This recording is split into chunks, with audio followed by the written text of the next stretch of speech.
നിരന്തരം ഉപദ്രവവും ദ്രോഹവും അടിച്ചേൽപ്പിക്കുന്ന ഒരു രാജ്യത്തെ ടെററിനെയാണ് നമ്മൾ ശിക്ഷിച്ചിരിക്കുന്നത്.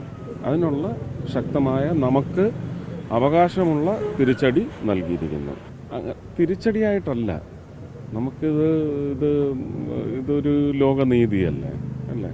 രാജ്യത്തെ പൗരന്മാരുടെ സുരക്ഷ അതിന് താക്കീത് നൽകുന്നു എന്നത് വഴി ഇനി ഇത് ആവർത്തിക്കില്ല എന്ന് പറയുന്ന ഒരു ഉറപ്പും കൂടി സൃഷ്ടിച്ചെടുക്കുന്നതിൻ്റെ ഭാഗമാണ്.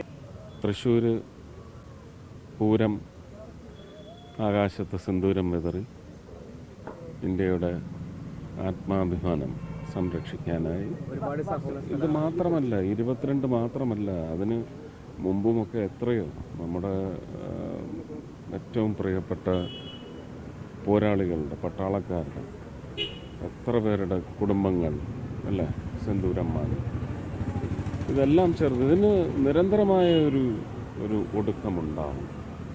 അതിലേക്ക് തന്നെയാണ് ഈ ഒരു സ്ട്രൈക്ക് വഴി ശ്രമം കണ്ടിന്യൂ ചെയ്തുകൊണ്ടേയിരിക്കും.